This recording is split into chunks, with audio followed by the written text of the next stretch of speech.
ये तो हमने सोचा भी नहीं था। इस नागौर में 25 साल बाद इतने सहज योगी एकत्रित हुए।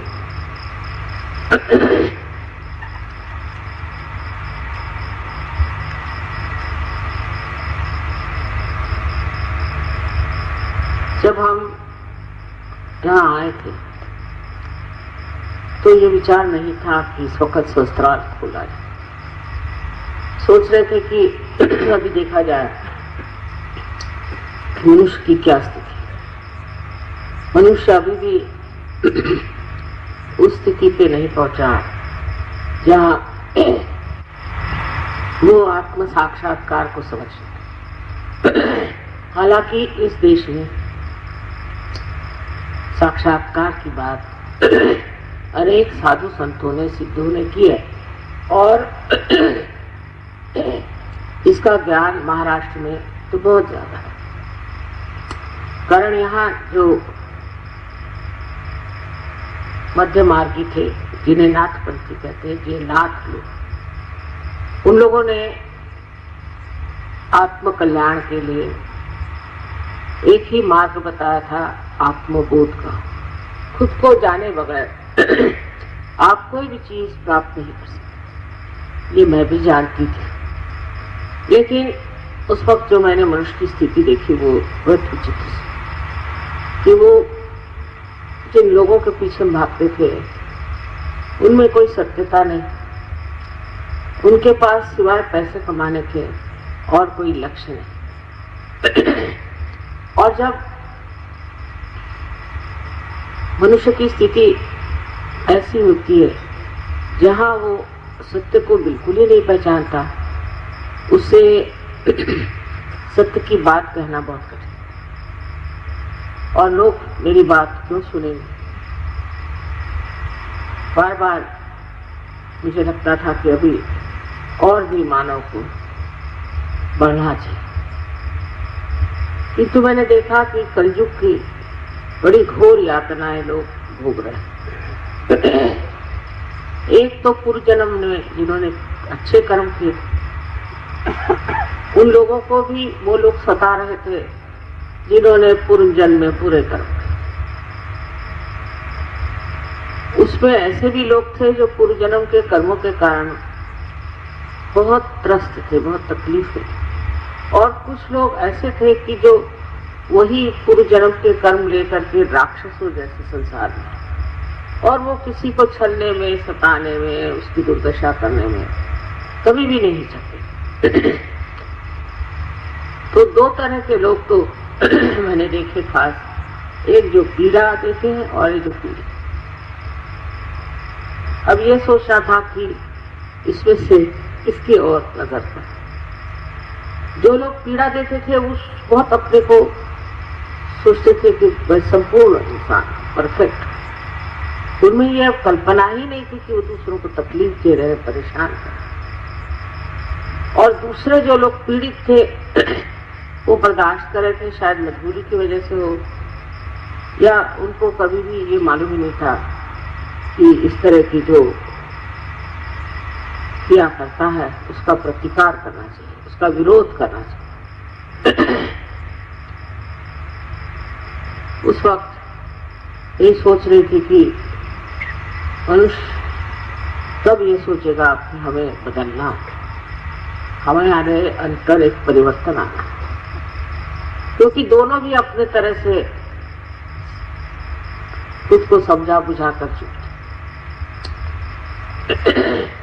कुछ लोग ज्यादा तकलीफ देते थे और कुछ लोग कम, और कुछ लोग ज्यादा तकलीफ बर्दाश्त करते थे और कुछ लोग कम। ऐसी समाज की स्थिति थी, चाहे वो भगवान के नाम पर हो, चाहे वो राष्ट्र के नाम पर हो, और चाहे वो राजनैतिक हो, या जिसे कहते हैं हम लोग इकोनॉमिकल हो। किसी की गरीबी तो किसी की बहुत अमीरी। इस प्रकार इस देश में एक तरह की छलना चल रही, जिसको कि मैं समझती थी जब तक मनुष्य बदलेगा नहीं, जब तक वो अपने को पहचानेगा नहीं, जब तक वो अपने गौरव और अपनी महानता को पाएगा नहीं, तब तक वो ऐसे ही काम करता है। ये सब मेरे दिमाग में था ही बचपन से ही, और मैं ये सोच रही थी कि इस मनुष्य को समझना जरूरी है। तो पहले तो मैंने मनुष्यों का बहुत अभ्यास किया, तटस्थ रह के, साक्षी रूप रह करके मैंने समझना चाहा कि मनुष्य क्या, इसमें क्या क्या दोष, कौन सी खराबी, और किस लिए वो इस तरह सोच रहा। तब उस नतीजे पर मैं पहुंची कि मनुष्य के अंदर एक तो या तो अहंकार बहुत ज्यादा है, और या तो उसके अंदर है प्रति अहंकार, जिसे हम कहते हैं कंडीशनिंग बस। और इन दोनों की वजह से उसके अंदर संतुलन नहीं, बैलेंस नहीं। जब तक संतुलन नहीं आएगा तो कुंडलिनी उठेगी कैसे, ये भी एक बड़ा भारी प्रश्न। लेकिन जब मैं यहाँ नारगोल में आई तो वो कुछ विचित्र कारणों के कारण एक बहुत दुष्ट राक्षस यहाँ पर एक अपना शिविर लगाए बैठा, और उसने हमारे पति से तय करके कहा कि उनको जरूर भेजिए, उनको जरूर भेजिए। मुझे वो आदमी जरा भी पसंद, तो भी पति के कहने से मैं आई, और जिस बंगले में अभी रह रही शायद उसी में वास्तविक है, वहीं रहे। उससे पहले दिन की बात है कि मैं जब एक पेड़ के नीचे बैठे देख रही थी इनका तमाशा, तो मैं हैरान हो गई। ये महाशय सबको मंत्रित करके मेस्मराइज कर, कोई लोग चीख रहे थे, कोई लोग कुत्ते जैसे भौंक रहे थे, तो कोई जो है शेर जैसे बड़े दहाड़ रहे थे। मुझे समझ में आ गया कि इनकी पूर्व योनियों में ले जा रहा है, और इनके जो कुछ भी सुप्त चेतन है, जिसे हम कहते हैं सबकॉन्शियस माइंड, उसको जगाना। तब मैं घबरा गई। मैंने ऐसे बहुत झूठे लोगों को भी पहले देखा था। ये करते क्या है, ये तो पता होना चाहिए ना कि ये करते क्या है, किस तरह से क्या धंधा करते हैं। और इन सबको मैंने एक चीज से देखा कि ये बड़े भयभीत लोग, इनके साथ बंदूकें रहती थी, इनके साथ इनके गार्ड्स रहते थे। मैंने सोचा कि अगर ये कोई परमात्मा का कार्य करते हैं तो उन्हें इन सब चीजों की जरूरत है। और बेतहाशा पैसा लूटे, करोड़ों में इन्होंने पैसे लूटे लोगों से, झूठ बोल। तो ये तो दो बातें मेरी नजर में आई, और मैंने सोचा ये तो कलयुग की ही महिमा है कि ऐसे दुष्ट लोग अब भी पनप रहे हैं। तब इसका इलाज यही है कि मनुष्य की जो चेतना है जागरूक हो, उसके अंदर सुबुद्धि आ जाए, और वो समझ ले कि ये सब गलत चीज है, और ये सब करने से कोई लाभ नहीं। इसलिए मैंने ये देखा कि जिस समाज में मैं रहती थी, उस समाज में लोग हर मिनट ऐसा काम करते थे जिससे उनका नाश हो, जैसे शराब पीना, औरतों के पीछे भागना, और तरह तरह की चीजें, और बहुत ही ज्यादा पैसे का लगाव उन लोगों को। और बात करते वक्त वो लगता नहीं था कि वो नेचुरल बात कर रहे, कुछ अजीब सा बंठन के ड्रामा करके बात कर। मैं सोचती थी मनुष्य को क्या होता है, ऐसे क्यों गुलामी में फंसा हुआ है और इस तरह के गलत काम कर रहा है। लेकिन मैं किससे कहती, मैं तो बिल्कुल अकेली। उस वक्त जब हम यहाँ आए तो यही मेरी एक उलझन थी कि क्या किया। यहाँ आने पर जब मैंने देखा कि ये राक्षस लोगों को मेस्मराइज कर रहा था, तब मेरी समझ में आया कि अब अगर संस्थान नहीं खोला गया किसी तरह, तो न जाने लोग कहां से कहां पहुंच जाएंगे। और इनके जो असर है, इससे जो साधक हैं, जो परमात्मा को खोज रहे हैं, सत्य को खोज रहे हैं, न जाने कहाँ जाकर पहुंचे। तब जब देखने के बाद दूसरे दिन सवेरे मैं रात भर वहीं समुद्र के किनारे रही, अकेली थी, बड़ा अच्छा लगा, कोई कुछ कहने वाला नहीं। और तब मैंने ध्यान में जाकर अपने अंदर देखा और सोचा अब शस्त्रार्थ खुला गया। और जैसे मैंने इच्छा की कि अब शस्त्रार्थ का ब्रह्मरंध्र खुल जाए, ये इच्छा करते ही कुंडलिनी को मैं अपने अंदर देखती क्या हूँ कि जैसे टेलीस्कोप होता है उस तरह से वो खट खट खट खट खुलती हुई चुप से। उसका रंग ऐसा था जैसे ये जितने भी यहाँ पर आपने दिए लगाए हुए हैं इन सब दियों का रंग मिला लीजिए इस तरह, जैसे कि जब लोहा तपता है तो उसका रंग। और तब मैंने देखा कि उसके अंदर उस कुंडलिनी का जो बाहर का यंत्र था उस तरह से खुलता गया। हर एक चक्र पे खट खट आवाज आई और कुंडलिनी में जाकर और ब्रह्मरंध्र को छेद दिया। सो मेरे छेदने की तो कोई बात नहीं थी, लेकिन मैंने देखा कि विश्व में अब बहुत आसान हो जाए। और उस वक्त मुझे ऐसे लगा कि ऊपर से जो कुछ भी शक्ति थी वो मेरे अंदर पूरी तरह से एक ठंडी हवा जैसे चारों तरफ से आता। तो मैं समझ गई कि अब कार्य को शुरू करने में हर्ज, क्योंकि जो उलझन थी खत्म हो गई और निश्चिंत बिल्कुल निश्चित होकर के मैंने सोचा कि अब समय आ गया। आखिर होना क्या, ज्यादा से ज्यादा लोग मारेंगे पीटेंगे, ज्यादा से ज्यादा हंसेंगे मजाक करेंगे और उससे आगे हो सके तो मार डाले, इसमें डरने कोई बात ही नहीं। ये तो करना ही है, इसी कार्य के लिए हम आए हैं संसार में। क्योंकि सामूहिक चेतना करना, कलेक्टिव कॉन्शियसनेस को जगाना, मैंने सोचा कि जब तक लोग आत्म साक्षात्कार को प्राप्त नहीं करते, अपने को नहीं जानते, तब तक ये कार्य असंभव। और सब दुनिया भर की चीजें कर लो, उसे कोई फायदा नहीं। इसलिए इस कार्य को मैंने सबसे पहले एक काफी बूढ़ी स्त्री थी जो कि हमें बहुत मानती थी, वो पारा। तब मुझे संतोष हो, मैंने कहा चलो एक तो पार हुए। इस कलयुग में किसी को पार करना कोई आसान है।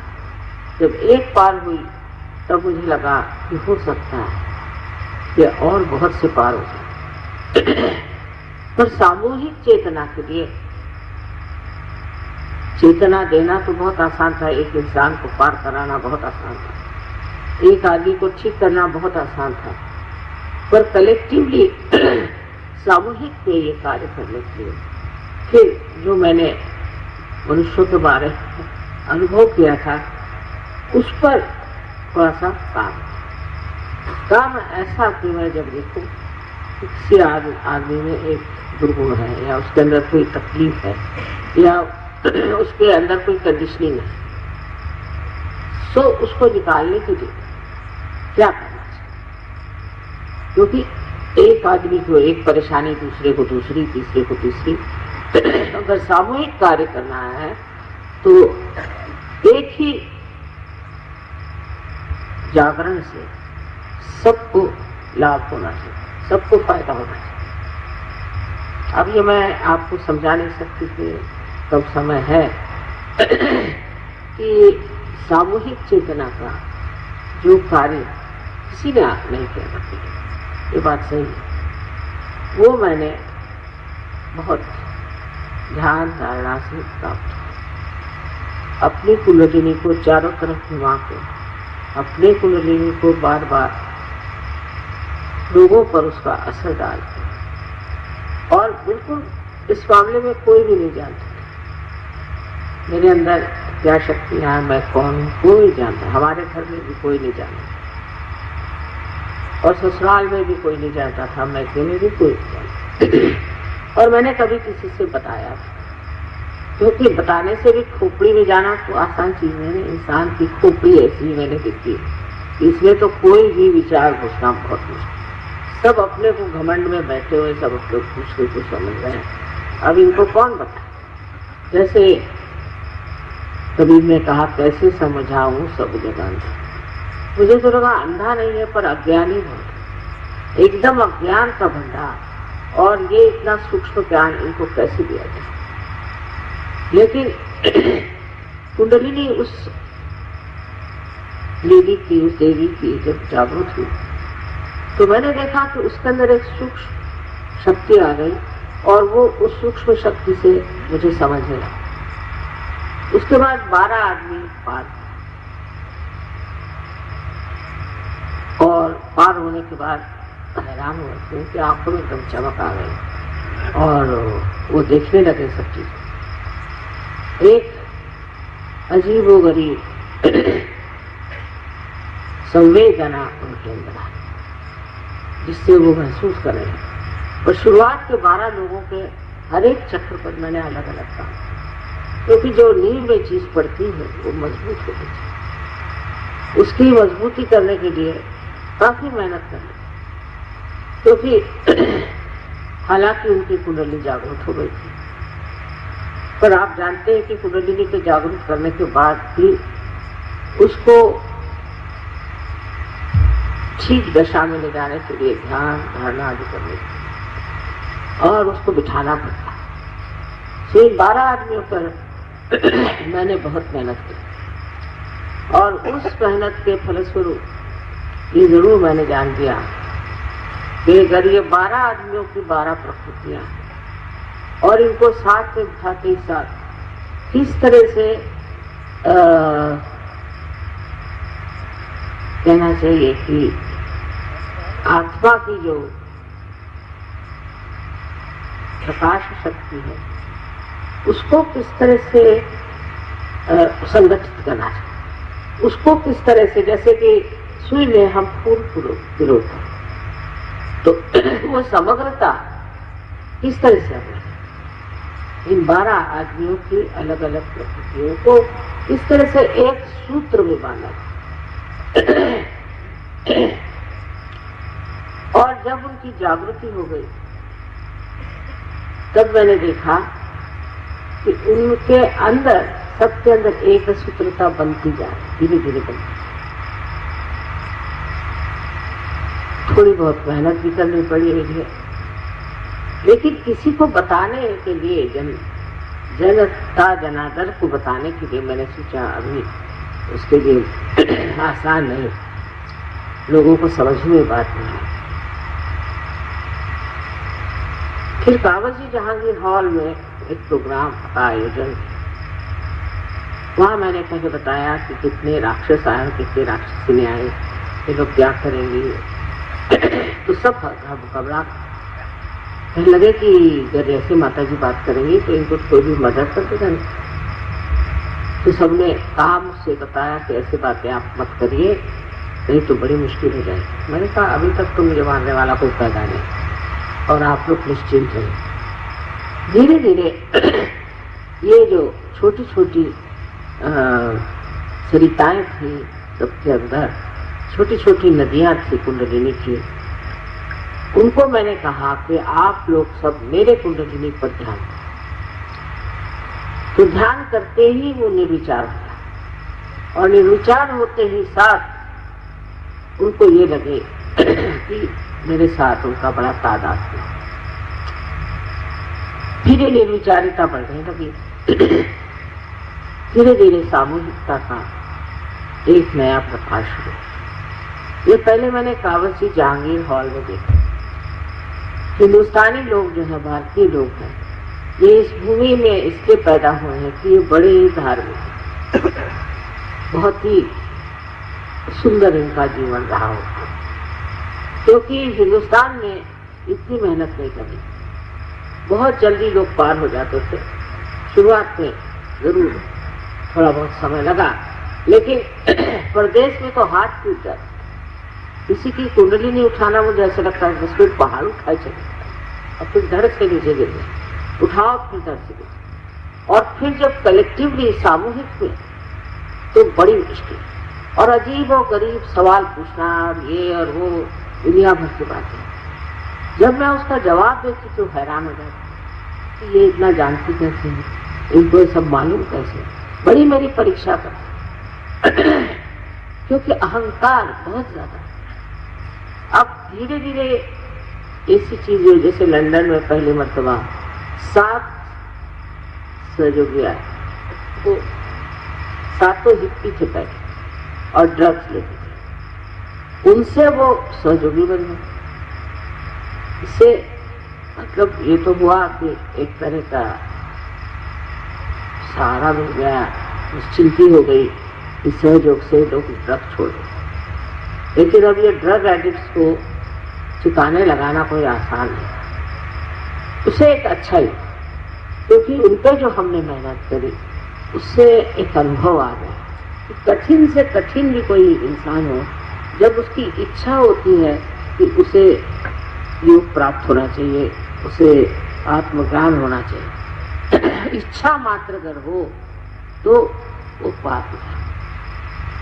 तब मैं सबसे कहती थी कि आप हृदय से इच्छा करें कि आपको आत्म साक्षात्कार चाहिए, बस उसी पर लोग खट से पार गए। उसमें अनेक देशों के अनुभव हैं मेरे पास, जिससे जैसे रशिया है या यूक्रेन है या रोमानिया, ये देशों का मेरे ख्याल से हमारे देश से कभी संबंध रहा होगा जबरदस्त। और यहाँ से नाथपंथी जैसे मच्छिंद्रनाथ, गोरखनाथ, ये लोग गए होंगे जरूर, क्योंकि इनके यहाँ जो चीजें मिली मुझे, उससे पता हुआ कि ये लोग कुंडलिनी के बारे में ईसा से 300 साल पहले से जानते। तब ये समझ में आया कि ये लोग इतने जल्दी पार कैसे हो जाते। महाराष्ट्र में बहुत काम किया नाथपंथियों ने, और मैंने भी बड़ी मेहनत, पर दुख की बात यह है कि जो चीज नॉर्थ इंडिया में हम कर पाए वो महाराष्ट्र में अभी भी मैंने की। समझ में नहीं आता, जहाँ पर संतों ने अपना खून डाला, और हर एक महाराष्ट्रियन को मालूम है कि नाथ कौन थे, उन्होंने क्या कार्य किया, क्या और पता नहीं क्यों कि जो चीज मैंने नॉर्थ इंडिया में पाई, पहले तो मैं दिल्ली को बिल्ली ही कहती थी, सालों मेहनत की वहां भी, लेकिन उसके बाद जो सहयोगी वहां मिले हैं, जिस तरह से सहयोग फैल रहा है, इस पर मुझे बड़ा आश्चर्य, उतना प्रवाह देख करके यह आश्चर्य होता है कि जहां पर इतना संत साधुओं ने काम किया है, इतनी मेहनत की है, और बचपन से हम लोग यही सीखते आए, पढ़ते आए, यहाँ पर सब लोग यही बातें करते थे। उस महाराष्ट्र में सहयोग उतना गहरा नहीं बैठा जैसा कि नॉर्थ में है। इसका क्या कारण हो सकता है? एक ही मुझे लगता है कि जब पहले ही से सब चीज मालूम है तो उसके प्रति जो है अवज्ञा हो जाती, इधर इंडिफरेंस हो जाती। संस्कृत में एक श्लोक है, गति परिचयात अवज्ञा संतत गमनात अनादरो भवति प्रयागवासी कूपे स्नानम समाचर। कि जब बार बार आप कहीं जाते हैं, बार बार आप किसी से मिलते हैं तो आपका अनादर होने लगता है, फिर आपका आदर नहीं रहता, क्योंकि प्रयाग में रहने वाले लोग, इलाहाबाद में रहने वाले लोग, गंगा जी में नहाने की जगह त्रिवेणी का संगम है, वो लोग घर में जो कुआ उसमें नहाते, और लोग दुनिया भर से जाते हैं वहां हफ्ते उतार करके नहाने। यही बात शायद हो कि जो इतनी मान्यता सहयोग को नॉर्थ में मिली। यहाँ भी ऐसा नहीं कि यहाँ सहयोगी नहीं, महाराष्ट्र में भी बहुत सहयोगी हैं और बहुत कार्यान्वित भी हैं, पर सहयोग के प्रति जो समर्पण चाहिए वो मैंने तो कमी देखा, पता नहीं शायद पड़ेगा।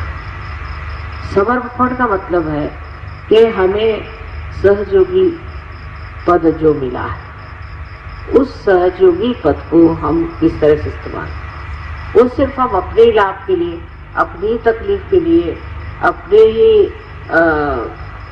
परिवार के लिए सोचते हैं या सारे संसार के लिए सोचते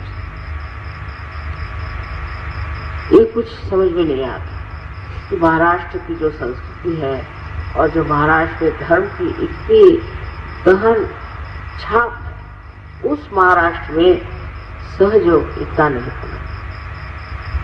और गुजरात में जहाँ नारगोल में हमने ब्रह्मरंध्र खोला, वहाँ तो बहुत ही कम।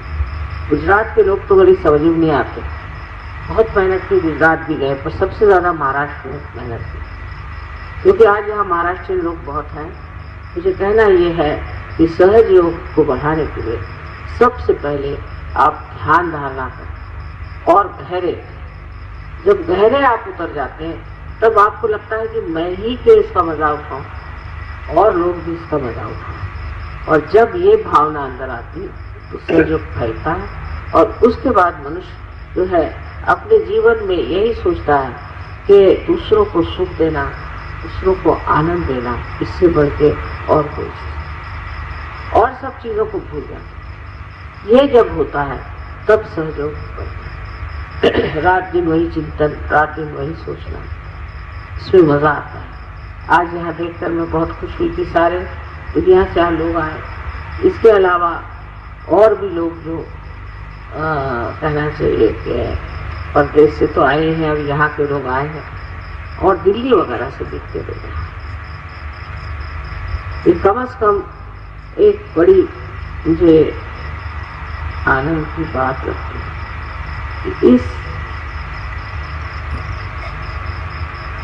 कठिन जगह आप लोग कैसे सब पहुंचे। ये तो प्रेम की महती है, और ये सिर्फ प्रेम में आप लोग, ये बहुत बड़ी चीज है। लेकिन इसमें बस फर्क ये है कि जिस तरह से सहयोग, अब देखिए कोल्हापुर में कितनी मेहनत की, कोल्हापुर में बहुत मेहनत की, लेकिन कोल्हापुर में सहयोग बहुत कम। आश्चर्य की बात, ऐसा क्यों होता है? उन्होंने कहा पंढरपुर में 800 से जगह, पर ऐसा बाहर नहीं। गाजियाबाद में जाओ तो 15,000, फिर आप और फरीदाबाद में जाओ तो 16,000, आप हरियाणा में जाओ तो वहाँ 25,000, तो 1000 की बात है। और महाराष्ट्र में ये कि 800 आदमी यहाँ है, 500 आदमी वहाँ है, 700 आदमी। इसका कारण क्या है मैं आज तक नहीं समझ पाई। यही अगर सोचना है, यही सोच सकते हैं कि यहाँ पर आत्मज्ञान, आत्मबोध, महानुभाव पंथ आदि अनेक चीजें इतनी ज्यादा असलियत की हो गई कि अब इधर ध्यान ही नहीं। ऐसे इन लोगों को महाराष्ट्र में पैसे की ललक नहीं, जैसे आपको तो गुजरात में, उत्तर प्रदेश में भी, उत्तर भारत में भी काफी पैसों के, महाराष्ट्र में बात सुबह से शाम वो भगवान के 4 बजे उठ करके ध्यान करना, ये करना, वो करना चले, पर उसमें एक तरह की मैकेनिकल बात थी। उसमें हृदय से करें, भक्ति से करें, और उस भक्ति को बांटने की कोशिश करें। ये महाराष्ट्र को करना चाहिए। माना मैंने कि महाराष्ट्र में ही हमारे गणपति पुणे का प्रोग्राम होता है, और महाराष्ट्र में काफी अच्छे सहयोग, गहरे, बहुत गहरे, यहाँ की युवा शक्तियां भी बहुत अच्छी। लेकिन तो भी मैं कहूंगी कि जिस तरह से सहयोग नॉर्थ में फैला है, अब जहाँ देखो बाराबंकी में है, हमारा उन्नाव जहाँ ससुराल वहाँ है, हर जगह, हर एक गांव में, हर जहाँ एक आदमी पहुंच गया सबसे, जैसे कोई सूखी हुई लकड़ी रहती है, उसमें जरा सी चिंगारी पड़ जाए तो आग लग जाती, इस तरह से ये आखिर किस कारण इतने जोरों में बह रहा है समझ में नहीं आता। और जो हो जाते हैं वो कोई सवाल नहीं, कुछ नहीं। और महाराष्ट्र में सवाल बहुत कुछ है, क्योंकि पोथियां सब पड़ बैठे हैं घर में, रोज एक एक को आप देखिए किसी महाराष्ट्र में क्या कम से कम 10 गुरुओं का फोटो, उसमें से सच्चे शायद 1-2 ही हो, और सब तरह की मूर्तियां। गणेश जी का वास यहाँ, 4 यहाँ गणेश जी बैठे, जैसे कहने चाहिए कि वैसे तो अष्टविनायक कहते हैं, पर 4 में इसलिए कह रही हूँ कि एक गणेश के 2 एस्पेक्ट या दो तरीके विशेष अलग अलग यहाँ। अब उसके बारे में महाराष्ट्र जानते हैं। वहाँ जाएंगे, गणेश पूजा करेंगे वो, फिर यहाँ पर 3 देवियों का प्रादुर्भाव, ये सब होते हुए भी वहाँ जाएंगे, मंदिरों में जाएंगे, महालक्ष्मी मंदिर में जाएंगे, रोज वो सब करें। और अब जब सहयोग में आए हैं तो अब छुट्टी हो गई, कुछ भी नहीं कर रहे। ये बड़े आश्चर्य की बात है आज, क्योंकि यहाँ बहुत से महाराष्ट्रीयन आए हैं। तो बताना चाहती थी कि देखिए दिल्ली से न जाने कितने लोग, इतने लोग कभी भी महाराष्ट्र से कहीं नहीं गए। मराठी में इनको घर कोंबड़े कहते हैं, माने वो बस अपने देश में। बम्बई वाले आपको कभी नहीं दिखाई देंगे पूना में जाता, और पूना वाले तो उनको एक तरह का भूत चिपका। मैं इसलिए कह रही हूँ, ये सब बात खुले आम कहने से कभी कभी ठीक हो जाए। खुले आम कहना पड़ा कि महाराष्ट्र में जो सहयोग का ठिकाना हुआ है, उससे तो इनके आठौले जो है वो अच्छे बकते हैं सिर्फ, लेकिन लाखों लोग आए।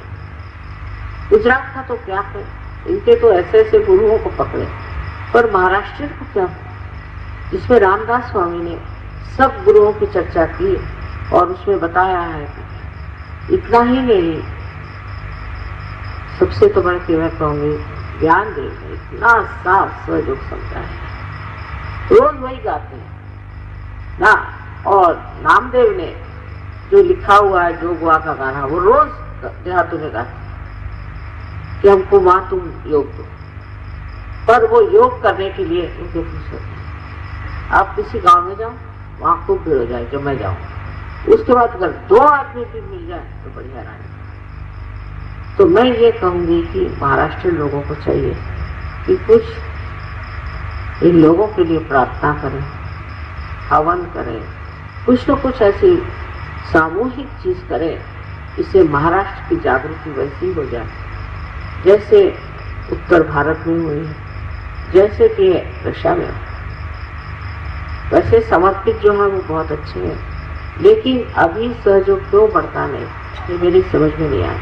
बहुत धीरे धीरे कोल्हापुर जगह में न जाने कितनी बार पूजाएं हुई, देवी का मंदिर बहुत सुंदर है, सब कुछ है, पर वहां पर इतनी गहनता नहीं। उसके लिए सामूहिक रूप से सब लोग ध्यान दें, क्योंकि महाराष्ट्र बहुत बड़ा देश है, बहुत ऊंचा देश है, और धर्म की दृष्टि से जो है सो है, पर आध्यात्म की दृष्टि से बहुत ऊंचा देश है। और इसलिए सबको चाहे कि वो महाराष्ट्र के लिए थोड़ी सी जागृति की बातचीत है। ऐसे कोई झगड़ा नहीं है, कोई परेशानी नहीं है, लेकिन जो सहयोग बढ़ना चाहिए वो न जाने आज तक तो इतना बढ़ा नहीं, हो सकता है आगे चले जाए।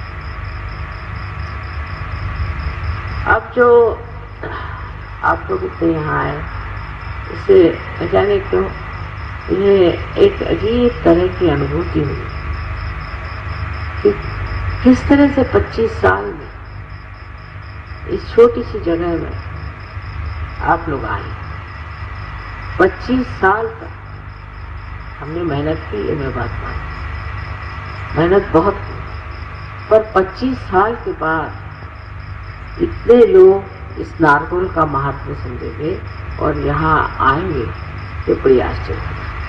नारगोल हमारे सहयोग में मतलब होता है शस्त्रा। और जब मैं यहाँ आई, यहाँ की वनस्पति देख के वगैरह बहुत तबीयत खुश हो गई, और एकदम अंदर से जैसे लगा कोई प्रकृति की किसी बड़ी भारी आशीर्वादित जगह हम आए, बहुत अच्छा। और जब वो तो मई का महीना था, लेकिन मुझे बिल्कुल नहीं गर्मी लग रही। जब सहयोगी आते हैं तो ठीक है, उनकी गर्मियां में खींचती रहती, लेकिन यहाँ तो कोई सहयोगी नहीं थे, कुछ गर्मी नहीं लगी। और जब सहस्त्रार्थ तोड़ा तो मैंने देखा कि कोई इसके बारे में कुछ जानता ही नहीं है। ज्यादातर गुजराती लोग थे, उसमें महाराष्ट्रियंस कम थे, और महाराष्ट्र में ही जो चीज इतनी खुल करके लिखे।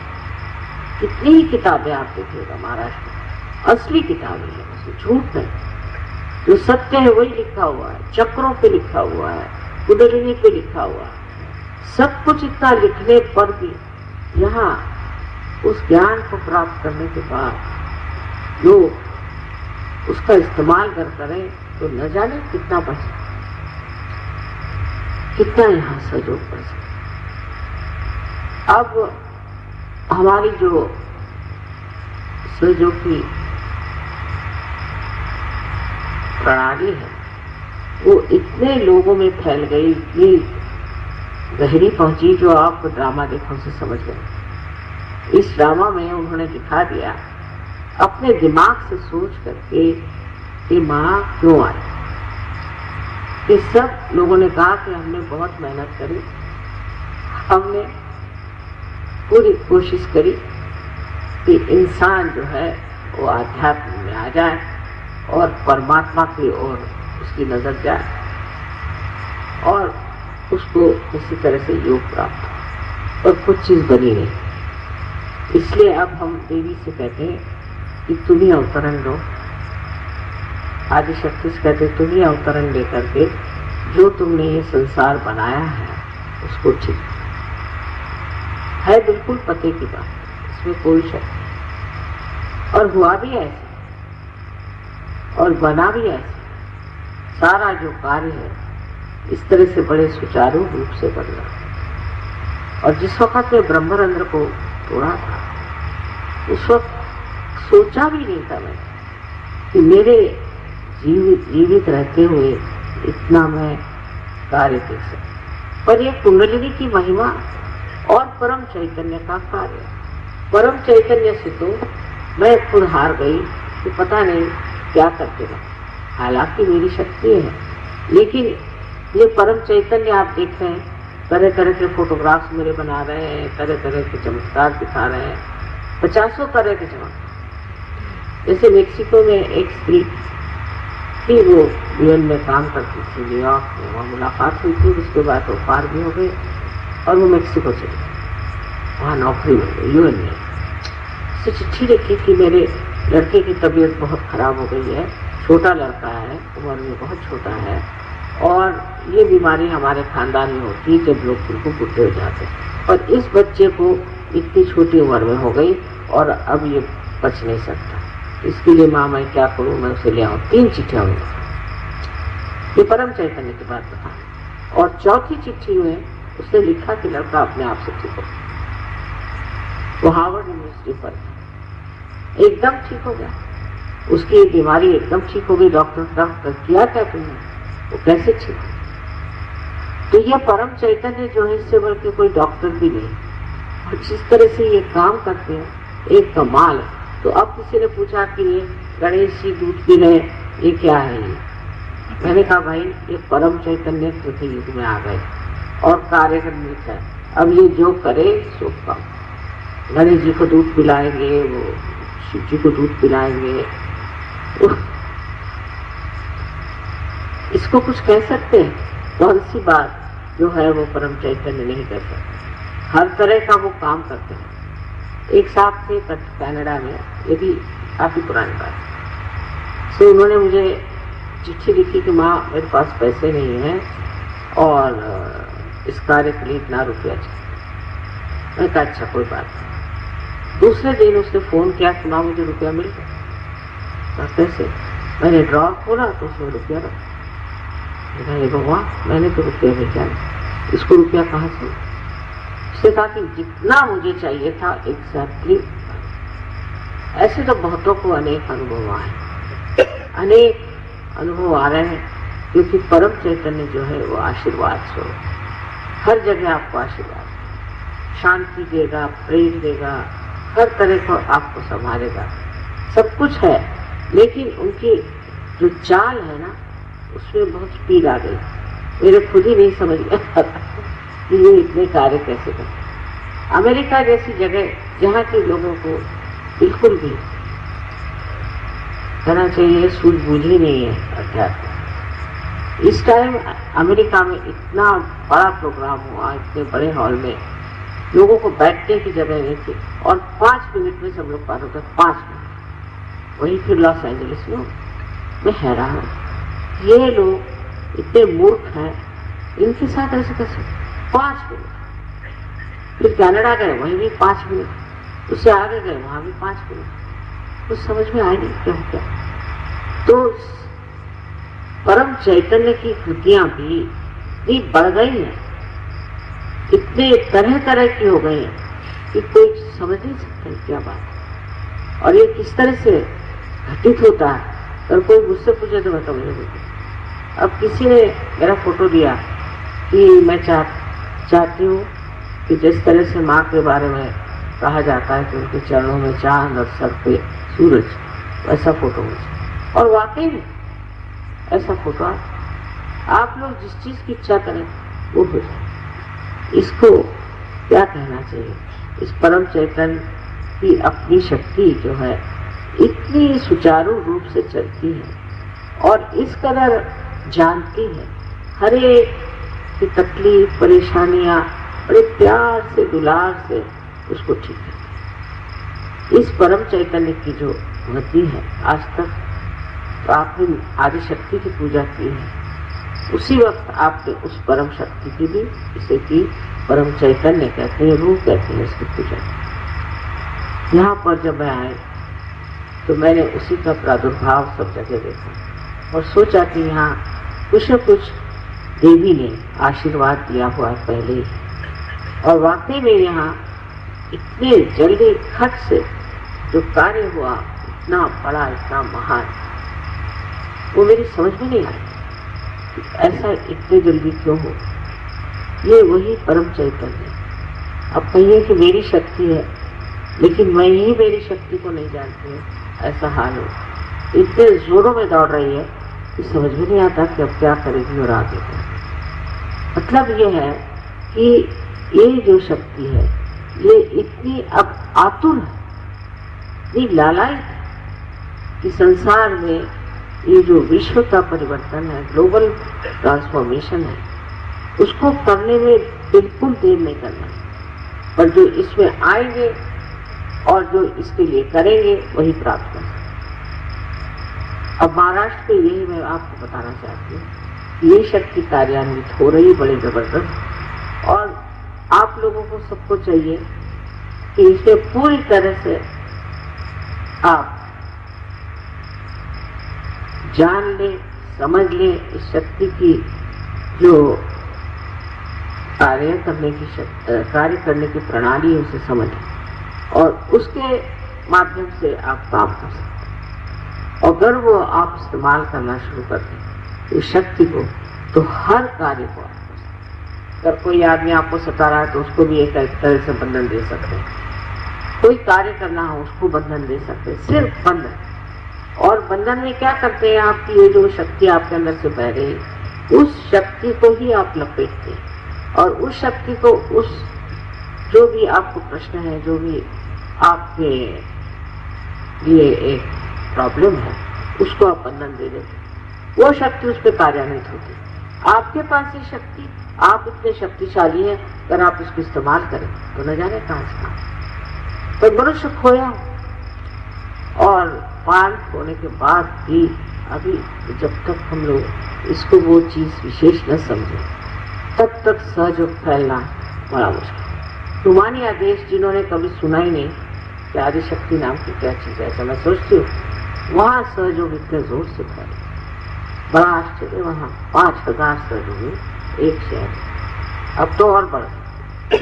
वही चीज इस महाराष्ट्र में होना चाहिए और बार बार मुझे इसकी चिंता लगी रहती है कि ये चीज महाराष्ट्र में क्यों नहीं सहयोग इस तरह से फैल रहा जैसा फैलना चाहिए। बड़े बड़े शहर हैं, बड़ी बड़ी जगह हैं, वहाँ ये कार्य करना। तो आज के दिन एक बहुत बड़ी बात हुई है कि 25 साल इस चीज से जूझते जूझते इस दशा में हम आ गए कि यहाँ पर इस जगह आप लोग आए, इसका गौरव बढ़ाने, इसकी महत्ता बढ़ाने और इसको पुनीत करें। मेरे देश वो शब्द है। तो मैं सोचती हूँ तो जी मेरा भर आता है आप लोगों को, कहाँ कहाँ से आप लोग आए। I'm sorry I have to speak in this language because most of the people only know this language, and some of them know only Marathi, but they know something about Hindi language. But I'm sorry I don't know French, and I don't think in this lifetime I will be able to learn. So I have to speak in this language, which you can get it translated and understand. I've told them how I came here just by chance, and there I found somebody trying to use mesmerism on people. That was the time I decided we have to open the circle, and that's what I did in a very surge manner. I must say, it was just I desired that now the Sahasrara must be open, that's all. I didn't do anything. And once the Sahasrara was open, I was amazed how I also knew how the human beings can give realization to us. Even human beings could give collective realization. Of course they have to use the photograph, which we can say that is Niralamba. The word is Niralamba, means we should not have any alamban. Niralamban, without any alamban, depending on anything. But it is Nira. Nira alamban, I am Nira, so that sounds so that. You see, it's a very confusing word. So this is what it is. You have to use my photograph. I don't know so far anybody who has been able to give up the photograph and call himself surgeon. I don't compulsorily say you must have a photograph, but they know the positive side of it, and that's why they use it. I have told so many times about this realization. That's how you have come to this far-fetched place. I am very much thankful to you for that. May God bless you.